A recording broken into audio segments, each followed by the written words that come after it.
EA Sports. It's in the game.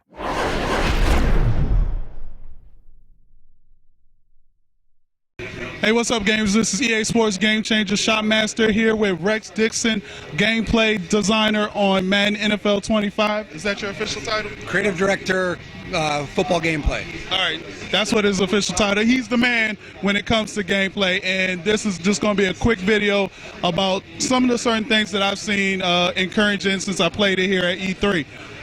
Let's talk about the total control passing. I noticed when I played yesterday and today that it's not as effective as it is. One example that I gave to you was playing a cover two. As soon as that wide receiver breaks away from that DB that's playing the flat, I can lead him towards the sidelines, and the safety could never get over there in time. This year, I can't lead him close to the sidelines again, and the tight end streak up the middle is less effective than I've ever seen it in Madden NFL 13. So can you elaborate a little bit on that? Absolutely. So, total control passing was a great feature. It was really well received. But, historically, EA, especially the Madden franchise, we'd implement a feature and then we'd move on to something else. We don't want to do that anymore. Like, when we implement a feature, if there are things wrong with it or things we want to fix or adjust, we're going to continue to work on it the next year until we feel like we got it perfect. So the main thing was, when you guys came to visit us, when the community comes down and the game changers come down, you talk to us about exploits, things that are sort of ruining or negatively impacting online player competitive play, and we look at those things and we try to address them. So what we wanted to do, we liked the total control passing feature, but it was overpowered. And our D-backs didn't really have the right AI to react to it appropriately.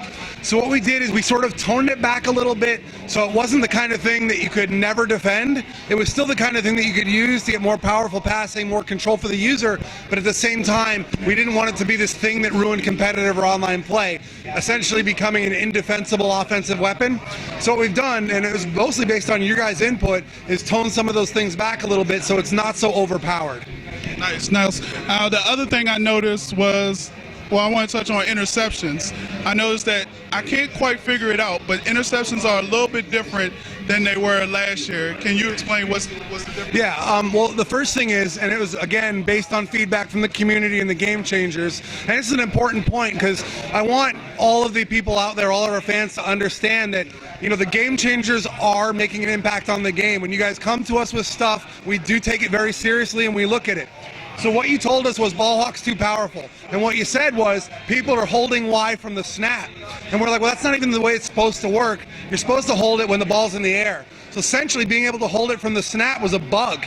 So we went in and fixed that. And now you can only activate it once the pass has been thrown, which fundamentally takes an overpowered defensive feature that a lot of people didn't like and tones it back to something that's more manageable. The other thing we did this year, and I think in order to be a little bit more effective and sort of give you different options, the aggressive, like driving you aggressively to the catch point, what you'll find this year is that if you go into ball hawk and you sort of make a spatial judgment that you're not going to get there in time to pick off the pass, what you do is release the Y button, immediately switch to hit stick. You get a catch tackle, like the guy catches it, but then you hit him really hard, knock the ball out, impact the pass. So that's sort of like a new mechanic, a new way to defend the pass. If you realize you're not going to get there with ball hawk in time, lay him out with the hit stick, he'll drop the ball. Nice. Now, can you talk a little bit about sideline interceptions? I felt like that was a big thing this year. It was frustrating last year to be able to not being able to sort of catch the ball near the sidelines. How have you guys fixed that? And as far as the camera turning, I noticed it's different as well. So can you talk about that? Yeah, I mean, the main thing was that when that camera flipped, people would get disoriented and start running the wrong way. So we did some changes to that to improve it, make it a little bit smoother, less likely for you to run the wrong direction. I'm sorry, what was the other thing you asked me? Sideline. Oh, yeah. So that was a system we implemented last year, the sideline catches with our catches in 13, but it wasn't tuned properly. There were some bugs in the system, and sometimes that'll happen. And what we did is we went and fixed those bugs. So what you'll find is a lot higher frequency of guys triggering those sideline catches. I've also seen a much higher frequency of the back of the end zone catches triggering, where they just managed to get the feet in. Really cool feature. We implemented it in 13, but it wasn't perfect. Now we've tuned it to where we like it. All right, well, I appreciate you answering our questions. And that's Rex Dickson. I'm Shop Master, EA Sports Game Changer, and thanks for watching.